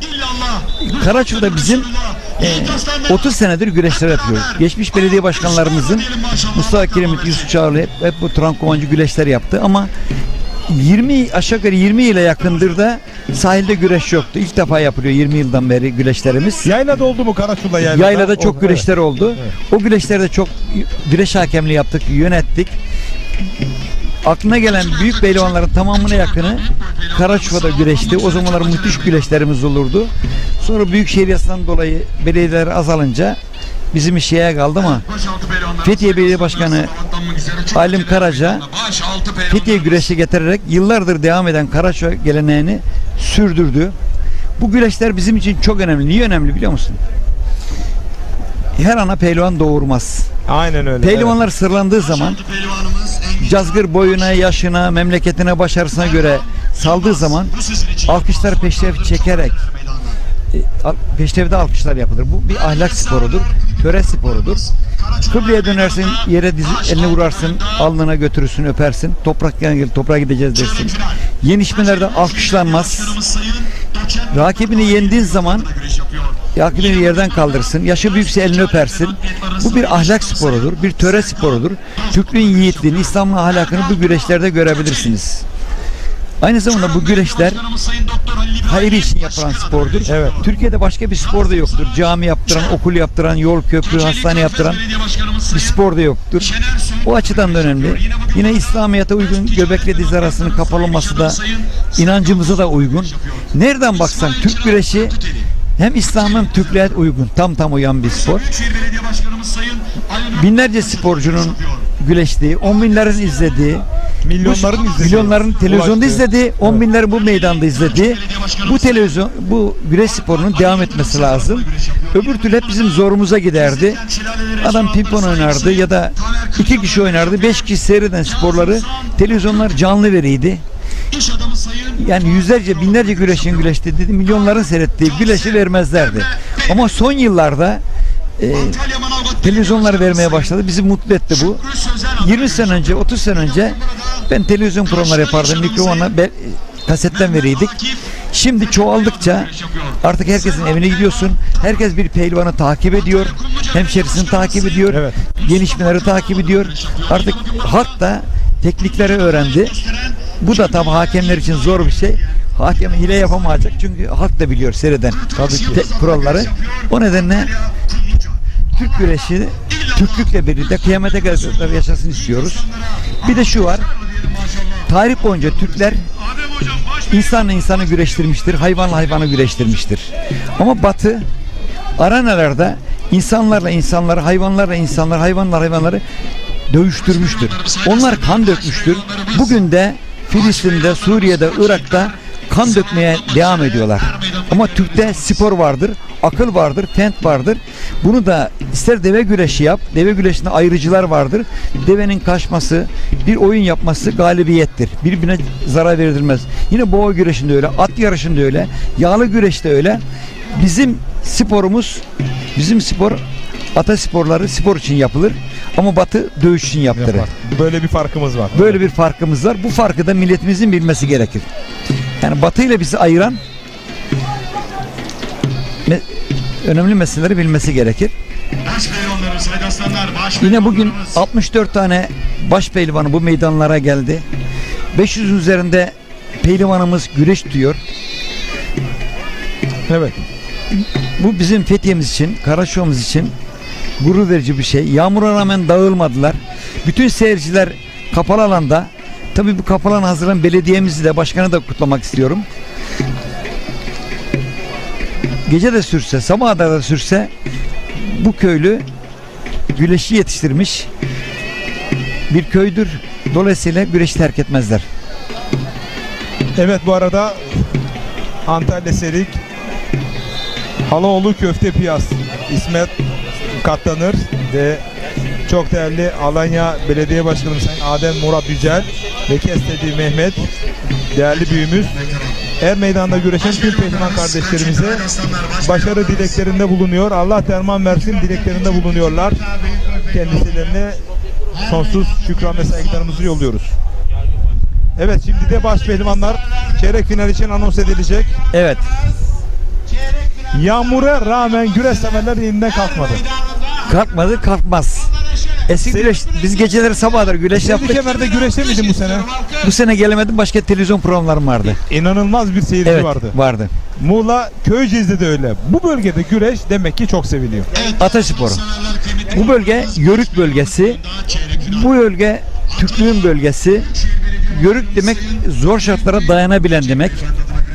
Bu zor şartlara dayanabilen halk güreşin zorluğuna da dayanabilir. Aynı zamanda atadan gelen bir töre var. Anaya, babaya, büyüğe saygı var. Güreşte de saygı var. Aynen öyle. Yani bu Yörük kültüründe töreye güreş uyar. Evet, biz sözü dilersen Cazgır bırakalım baş pehlivanların eşleşme salavatlaması için.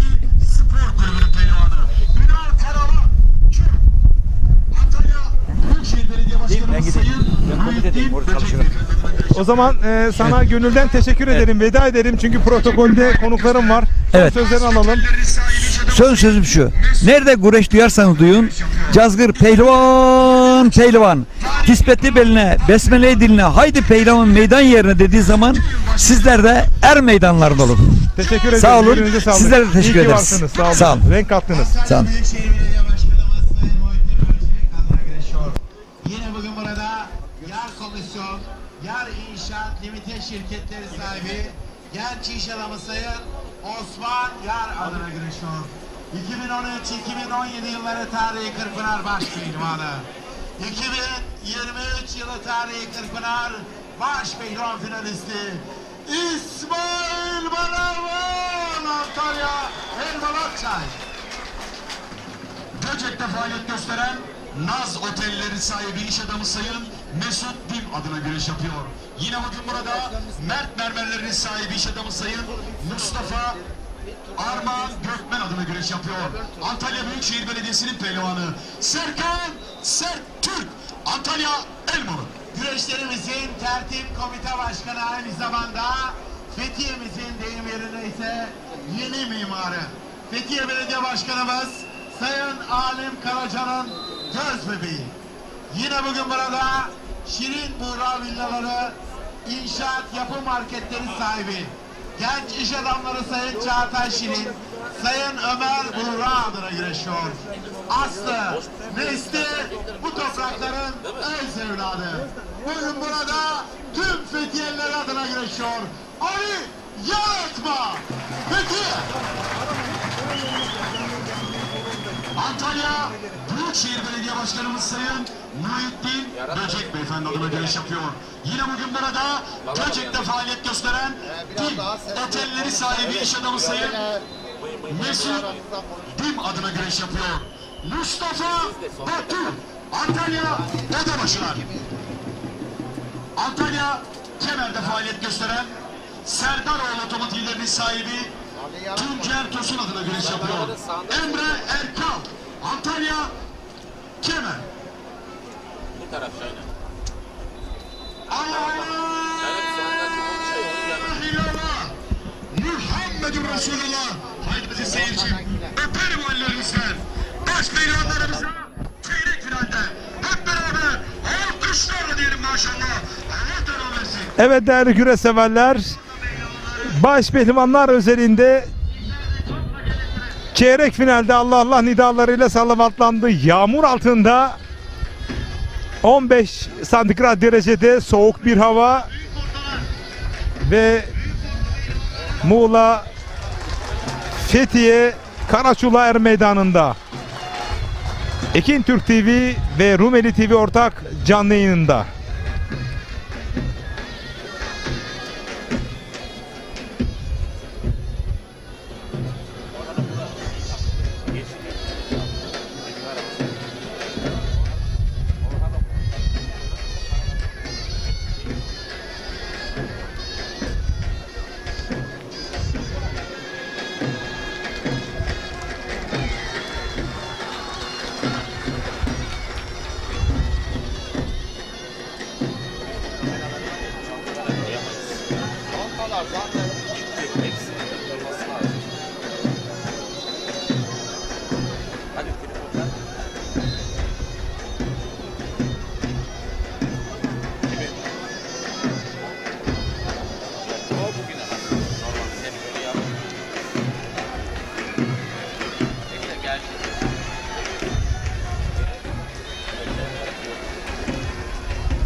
Aslen Korkutelili İzmir'de değerli hocam Vedat Laba iyi yayınlar diliyor.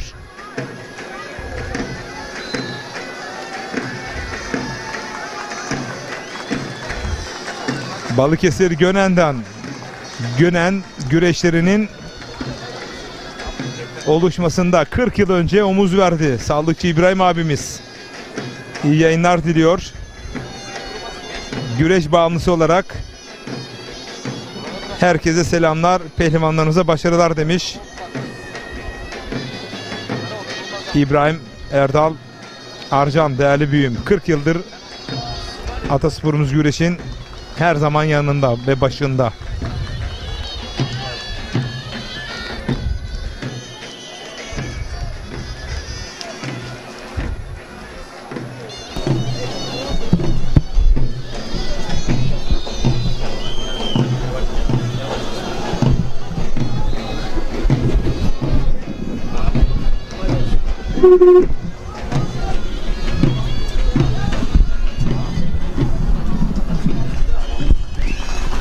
Evet, baş pehlivanlar çeyrek finalde huzur peşrevindeyken bu organizasyona az önce belediye başkanımız Sayın Alim Karaca buradaydı.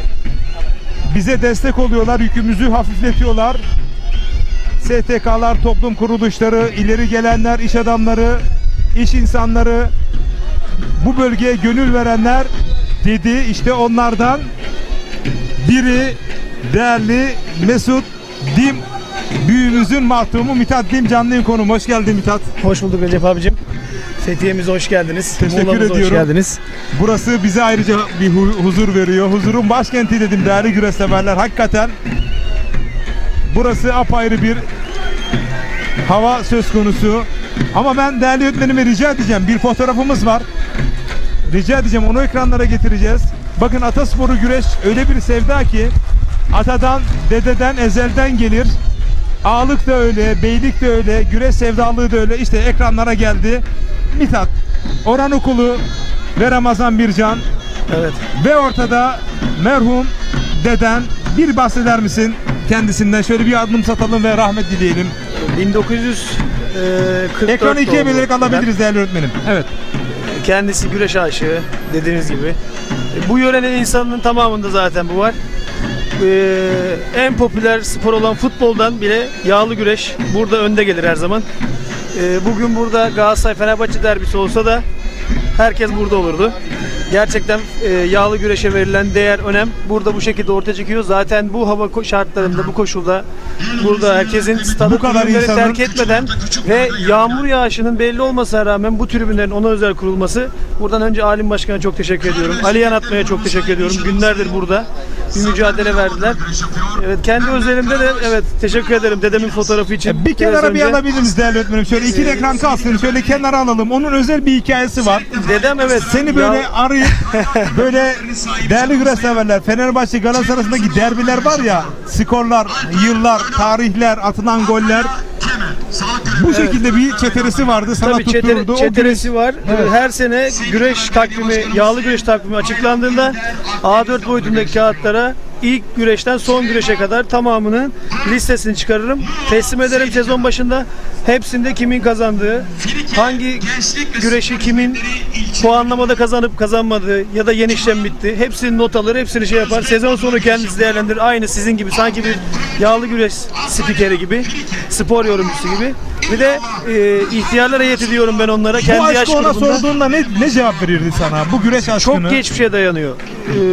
Çok eskiden İnce Köyü muhtarlığının güreşleri, Recep Gürbüz rahmetlinin güreştiği bile bir güreş. Organize ediyorlar. Evlerinde ağırlıyorlar pehlivanları. Günün o dönemin o onlar şartlarında. için belki de en özel hayat biçimi, yaşam biçimi de onların özel bir biçimiydi. Sezon biter. Sizin yayınlarınızdaki tüm tekrar güreşleri kış boyu yeni güreş yayınlanana kadar hepsini baştan izlerler. Sürekli telefonun başında birbirleriyle iletişim halinde yorumlarlar kendi yaş grubu arkadaşlarıyla. Böyle bir güreş aşığıydı kendisi. Allah rahmet eylesin. Ayrı bir duygu bağı mı vardı Orhan Okulu'yla? Şöyle Antalyalı baş pehlivanlara özellikle de rahmetli Recep Gürbüz'den sonra, Cengiz Elbey'den sonra böyle dedemin bir samimiyeti, sevgisi söz konusu. Tabii bölgemizden yetişen baş pehlivanlar da var. Bölgemizden yetişmiş baş pehlivanlarımız da var ama insan her zaman biliyorsunuz sahada kendini, varını yoğunu ortaya koyan sporcuya her zaman bir gönül bağı olur. Evet, dedemin de Orhan Okulu'yla, Ali Gürbüz'le olsun böyle çok samimi, çok içten bir sevgisi vardı ve ama çok yakından takip ederdi. Şunun da altını çizelim. İslami, insani ve vicdani değerleri de kaybetmemek gerekiyor. Tabii. Onun vefat ettikten hemen sonra cenazesine ilk katılanlar kimlerdi? Orhan Okulu, Ramazan Bircan, Kemal Hoca çok sağ olsunlar.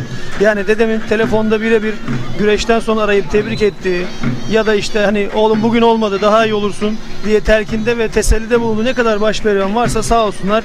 Hepsi dedemin cenazesinde bizimle birliktelerdi. Taziyelerini sundular. Hepsinden Allah razı olsun. Sanırım işte atasporunun sevilmesinin ve samimiyetinin bu kadar önde olmasının sebebi bu duygular ve bu birliktelik. Tamam, tenzih ediyorum ama Orhan Okulu ayrı bir yere koyuyorum. Şimdi hakikaten bu kadar ahde vefayı, Orhan Okulu'nun bir Elmalı efsane oluşunun, güreş severin bu kadar gönlünde taht kurmasını sanırım bu ahde vefayı öne çıkarmış olması. Evet, samimiyeti olsun. En küçük seyircisinden en yaşlı seyircisine kadar kimseyi kırmadan saatlerce fotoğraf çekildiğine ben şahidim, ben biliyorum. Aynı şekilde de birinin cenazesi olsun, birinin düğünü olsun, iyi gününde de kötü gününde de ne kadar ona destek olanları hiçbir zaman unutmadan her zaman orada oldu. Kendisine buradan çok teşekkür ediyorum ben. Yağlı güreş sporunu, ata sporunu bu şekilde usta çırak ilişkisine varıncaya kadar samimiyetle herkese gösterdiği için. En iyi şekilde koruyanlardan biridir. Evet. Öyle değil mi? Yani bu kadar başarının içinde de özünü kaybetmeden, hani tabiri caizse hiç şımarmadan, kendini kaybetmeden bugüne kadar geldi. Allah sakatlık vermesin, kaza bela vermesin. İnşallah uzun yıllar daha örnek olmaya devam edecek. Çünkü önemli olan o. Galibiyetler, mağlubiyetler bir zaman sonra unutuluyor ama bu tür davranışlar hiç unutulmaz. Hiçbir zaman unutulmuyor. Sanırım sen hiç unutmazsın. Merhum dedenin cenazesi gelmiş olması. Unutma şansımız kemerden hiç yok. çok daha özel. Tabii ki. Bizim zaten iletişimimizin bu şekilde değerli bir şekilde ilerlemesinin en büyük sebebi Orhan Okulu'nun bize gösterdiği samimiyettir. O yüzden. Evet değerli güreş severler, baş pehlivanlar çeyrek final kapışmalarını izlerken bu arada Yusufcan Zebin sanırım bir sakatlığı mı söz konusu, yoksa bakıyoruz güreş durdu. İsmail Balaban'la Aliyan Atma Serkan Sertürk mücadelesi devam etmekte. Bu hava şartlarına rağmen bu güreş sever burada, eğer ki Nisan ayında o tarihte olmuş olsaydı ve hava güzel olmuş olsaydı sanırım sen burada protokolde misafir ağırlamakta çok zorlanırdın. Evet, sağ olsun bugün de tüm misafirlerimiz buradaydı. Allah razı olsun. Ama tabii yağıştan dolayı erken ayrılmak zorunda olanlar oldu. Yolu uzun olanlar oldu. Biliyorsunuz bu havalarda yollar sıkıntı. Umarım hepsi sağ salim bir şekilde yerlerine ulaşırlar. Sağ olsunlar, bizi kırmadılar, hep buradalardı. Çok da güzel bir organizasyon oldu. Ama dediğimiz gibi işte 100 yılın felaket dediğimiz o deprem olayından sonra Allah yani yaralı kalanlara acil şifalar diliyorum. Yakınlarını kaybedenlere başsağlığı diliyorum tekrardan. O yüzden ertelenmek zorundaydı. Ertelendi, bugüne geldi ama havanın bu durumuna rağmen tribünler tıklım tıklım. Çok güzel güreşler oldu. Biraz önce çok güzel Alihan Atma Recep Kara güreşi vardı. Yağmurun altında hiç bırakmadan devam ettiler puanlamaya kadar. O yüzden bizim için hiçbir kaybı yok. Bizim Harika. için bu bir milattı. Evet. Bugün Fethiye için yağlı güreş tekrardan ateşlendi, tekrardan başladı. Umarım devam eder, devamı gelir ve geleneksel hale gelir. Sayın Başkan Ali Karaca, değerli büyüklerimizin tensip ve takdirleri doğrultusunda eğer tekrar inşallah Fethiyelilerin de teveccühleri başına olursam güreşi ve tüm spor branşlarını, yelkenden de bahsetti kardeşim de bu arada. Benim kardeşim milli yelkenci, milli sporcu. Boksörümüz var burada, Kubilay Avcı. Tabii. Yani burada çok Yine işlenmemiş madenler var ve destek olacağız dedi. Süleyman Atlı var yine minderde güreşçimiz. Fethiye spor yeteneği yüksek genlere sahip bir bölge. Burada basket oynanıyor, kürek var, yelken var, futbol zaten. Fethiye Spor daha önce PTT 1. Lig'de de mücadele etti biliyorsunuz. Oraya kadar yükseldi. Burada spora bir destek var söz konusu. Basket takımımız biliyorsunuz Beko Basketbol Ligi'ne kadar yükselip düşmüştü. Ama tabii yağlı güreşin önemi bambaşka. İnşallah bunu kaybetmeden devam ettirebiliriz. Tekrardan ateşlediğimizi, alevlendirdiğimizi düşünüyorum. Alim Başkan'a da çok teşekkür ediyorum. Her zaman yörük kültürünün ve yağlı güreşin arkasında oldu. Bir sürü sporcumuz bu sene Kırkpınar'da, Elmalı'da, Kurtdere'de mücadele etti. Onlar o güreşe gitme noktasında da destekliyor devamlı. Tabii sürekli onların tüm yol masrafları, araçları, konaklamalarına kadar Alim Başkan biri ilgileniyor. Kendisine buradan çok teşekkür ediyorum tüm sporcularımız adına. Sporcularımız da inşallah bunun kıymetini bilerek daha fazla mücadele etmeye devam ederler. Ben de senin muhterem bu arada Yan Kazık Yan Paça'da Serkan Sertürk Aliyan Atma mücadelesinde her an bir yeniş olabilir değerli güreş severler. Muhterem baban Mesut abime, Dime gönülden teşekkür ediyorum. Güreşi ne kadar sevdiğini, pehlivan ne kadar sevdiğini, her ne kadar da Orhan Okulu'yla 7/24 olsa da bir Kripto Ali Gürbüz sevdalısı olsa da Ataspor'un güreşin yanında olması bizim çok için seviyoruz. memnuniyet verici, Çok seviyoruz. Hiçbir güreşi kaçırmaz. O an bir iş yemeğinde bir toplantısı bile çaktırmadan telefondan açar, mutlaka senin sayende Facebook canlı yayınından mutlaka izler. Bu arada amcan Zafer'den de bahsedelim. Bugün evet kendisi bir denizci, bir yat kaptanı kendisi. Dünyanın neresinde olursa olsun sosyal medya üzerinden ya da canlı bağlantılar üzerinden mutlaka tabletinden ya da telefonundan hiçbir güreşi kaçırmadan özellikle de Hodri Meydan Recep Tosun'u mutlaka takip ediyor. Kucak dolu sevgiler yolluyoruz kendisine. Evet, bize Adriyatik Denizi'nden atmıştı fotoğrafı. Onu da burada söyleyeyim yani. Yağlı güreş Adriyatik Denizi'nden bile takip ediliyor. Evet. Bu pehlivanlarımızın tabii ki görmüş olduğu değer ve saygınlığın bir parçası. Onlar olmasa biz olmayız. Gönülden teşekkür ederim. Ben de çok teşekkür ediyorum. Zamanını aldık. Protokolde konuklarım var. Mesut amcama da kolaylıklar dileyim. Kolay değil. Sizlere çok teşekkür ediyorum. Ayağınıza, gönlünüze, ağzınıza sağlık. Tüm yayın ekibine buradan bu yağmurlu havada teşekkür ediyorum. Gerçekten emekleri için. Öyle. Çok büyük zor şartlarda ediyorlar. Büyük mesai harcıyorlar. Aslında normalde başka bir prodüksiyon olsaydı, açık söyleyeyim, ben 9 yıldır bu işi yapıyorum. Çoktan tası tarağı toplayıp hadi Recep bana eyvallah derdi ama burada değerli Alim Başkan, değerli Mesut abimiz, büyüğümüz, onların hatırına Allah her razı şeyi olsun. göze aldık ve biz bu yayını sonuna kadar bitireceğiz dedik. Ben basın emekçilerine, yayın emekçilerine ve tüm spor emekçilerine buradan teşekkür ediyorum. Hepinizden Allah razı olsun. Bizim kıymetimizi sen biliyorsun. Allah razı olsun. Evet değerli güreş severler, Dim Oteller Naz Otel Yönetim Kurulu Başkanı Sayın Mithat Dim'le birlikteydik. Kendisine gönülden teşekkür ediyoruz. Protokolde misafirlerle kendisini baş başa bırakacağız. Çok sağ ol. Çok teşekkür ederim. İyi yayınlar diliyorum. Sağ olasın, var olasın. Evet, İsmail Balaban, Yusufcan Zeybek mücadelesi ekranın sağ kadrajında. Her an bir yeni çıkabilir değerli güreş severler ama mücadele devam ediyor.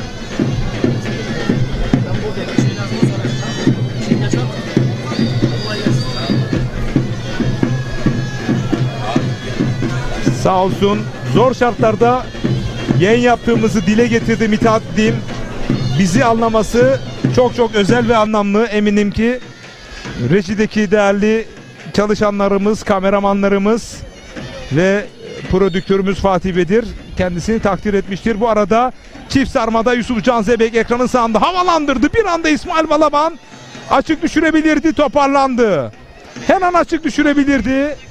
Çift sarmada Yusufcan Zeybek çok iyi ayağa kalktı. Dengesini bozdu. İsmail Balaban itiraz ediyor. Açık düşmüş olabilir.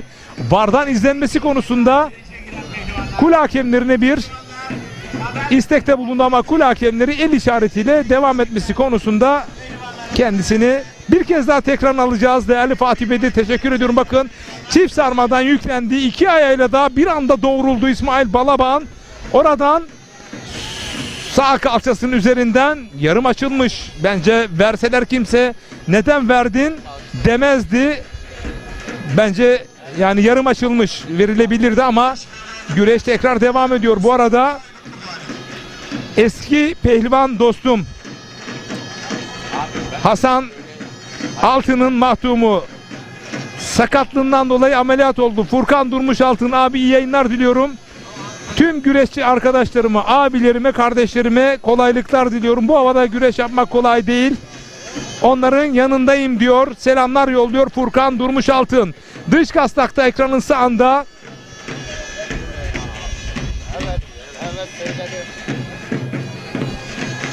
Her an bir açık düşürebiliriz. Evet, İsmail Balaban sağ eli kastakta açık düşürdü ve yarı finale adını yazdırdı İsmail Balaban değerli güreş severler. İsmail tezahüratları yükseldi. Muğla Fethiye Karaçul Hayarı Meydanı'nda değerli güreş severler. Yusufcan Zeybek'i çeyrek finalde mağlup ederek adını yarı finale yazdırdı İsmail Balaban.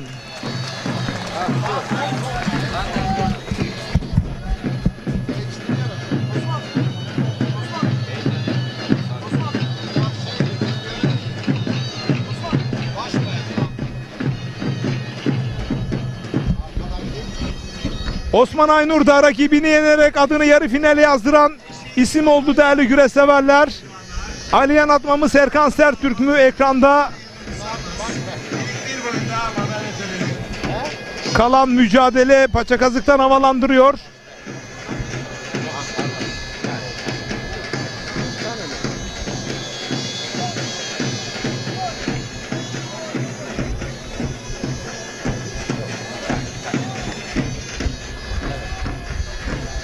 Şu anda ekranda tek bir mücadele kaldı. Osman Aynur, İsmail Balaban yarı finalde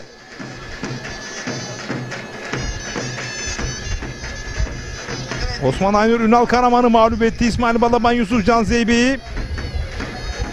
Mustafa Batu'da Emre Erkalı. Çayır'da sadece Serkan Sertürk, Ali Yanatma mücadelesi var değerli güreş severler. Her an bir yeniş çıkabilir.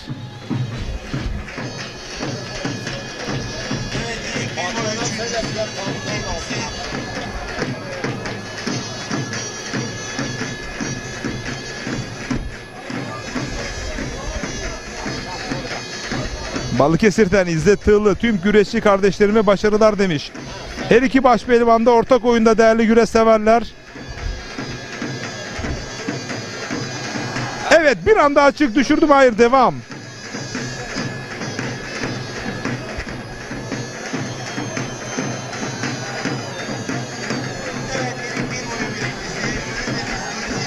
Muazzam bir mücadele var. İki baş pehlivanda sonuca odaklı. Bir anda dış bakıyoruz. Düdüğü çaldı, evet. Sol eliyle bir anda Dış çangaldan Aliyan Atma Serkan Sertürk'ü açık düşürdü. Soluna doğru Serkan Sertürk itiraz ediyor. Bakalım bir yeni söz konusu mu, bakın. Kasnak kasnağa iken Pehlivanlarımızın madalyalarını takdim etmek üzere Naz Otelleri sahibi genç iş adamı güreşlerimizin tertip komite üyesi Mithat Dimi. evet, açık düşürmüş. Açık düşürmüş. Açık düşürmüş. Bucak'tan Ali Çetinkaya iyi yayınlar diliyor. Burdur Bucak'tan.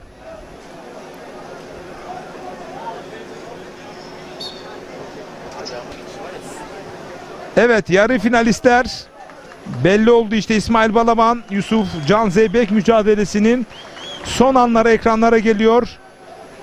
Ayağını da sol ayağına iyi takmış, sağ eli de serptirmiş. İsmail Balaban Yusuf Can Zeybek'i mağlup ederek adını yarı finale yazdırdı. Alt boyların mücadeleleriyle devam ediyoruz.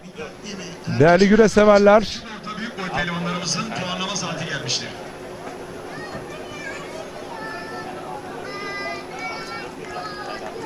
Niye istedin?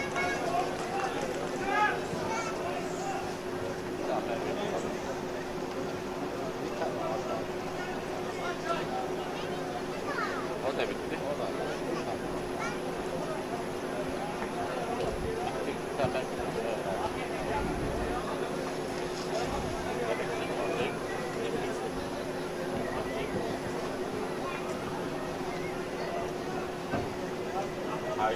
Aynen, sıcak soba istiyorum. Evet, yine Fethiye Belediyesi özel olarak yaptırdığı madalyaları Naz Otelleri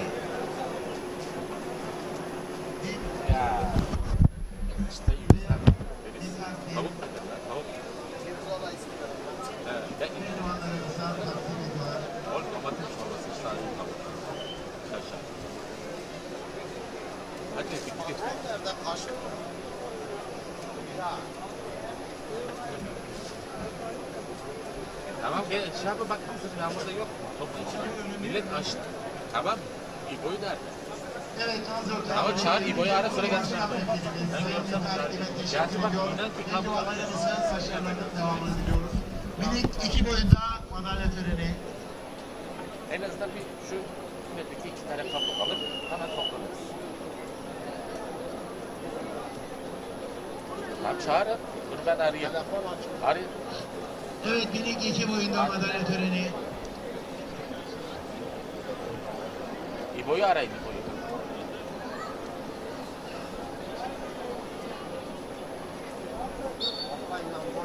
Yani boş boş oturuyor. Bak geriye yansıtmamsın. Hadi bak bak. Tamam. Evet, minik 2 boyun pehlivanlarımızın madalyalarını Alo. Alo. takdim etmek üzere Fethiye İlçe Başkanımız Sayın Mustafa Kuruç Doğru söylüyor. kürsüye davetimi arz Olmaz ediyorum. mı? Gitmiş bak. Bir tane gönder. Bir tabak göndeririz. Bak yağmur çıktı. Şiddetli olmadı. Şunu halledin ha.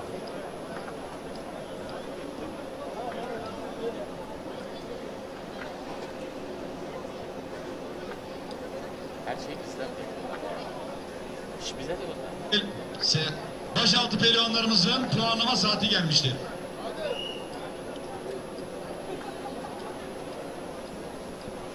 Evet değerli güreş severler.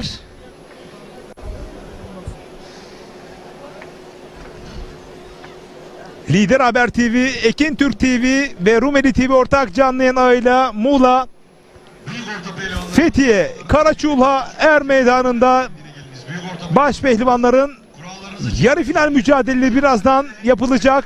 Büyük orta yarı finali ve başaltı yarı finali şimdi kurallar çekiliyor.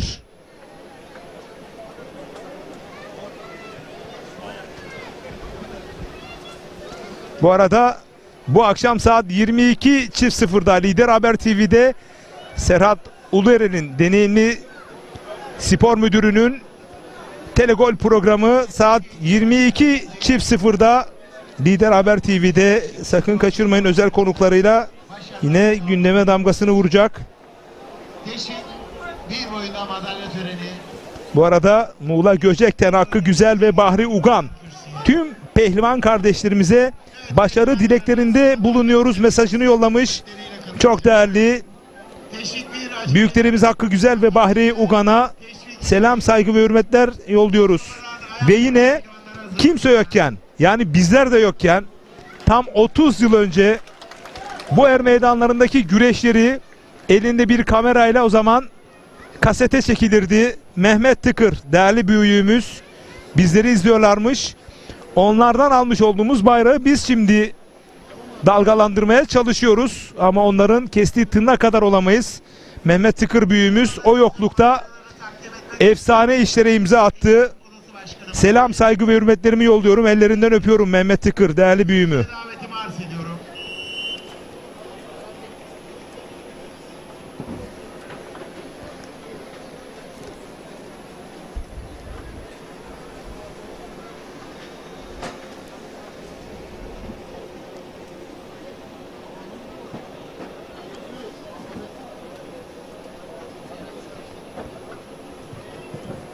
Zonguldak Yaraşlı Muhtarı İbrahim Çalık iyi yayınlar diliyor.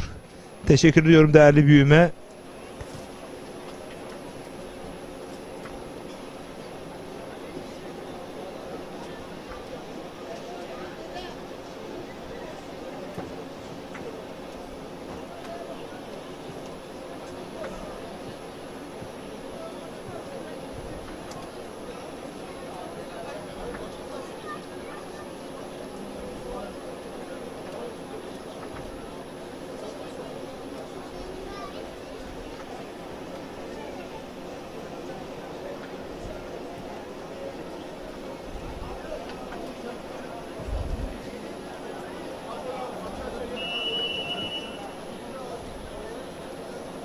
Esnaf Odası Başkanımız Sayın Harun Sağır'a teşekkür ediyor. Pehlivanlarımızın başarılarının devamını diliyoruz. Başaltı pehlivanları kurallarımızı çekmek. Evet, başaltı pehlivanları yarı final kuralları için anons ediliyor. Madalya seremonisi. Değişik iki boy pehlivanları kürsüye.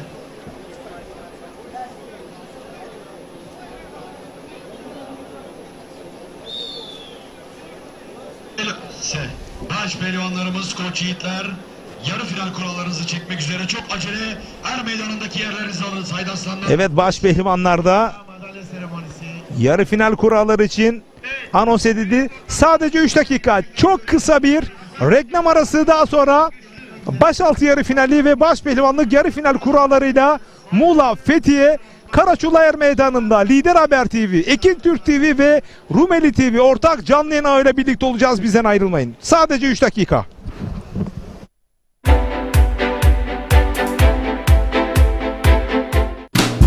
Bereketli tarlalardan lezzetli sofralara, bir yağ ayçiçek yağı ve Birma margarin. Türkiye'nin en büyük ayçiçek yağı üreticisi Trakya Birlik'ten. Kubo'yu bilir misiniz? Ne dedi ki bu? Dedim Kubo. Ne ki bu Kubo? Boya bu Kubo. Nasıl bu Kubo? Kubo bu moda. İyi mi Kubo? Dokun Kubo. Ne yapar Kubo? Yeni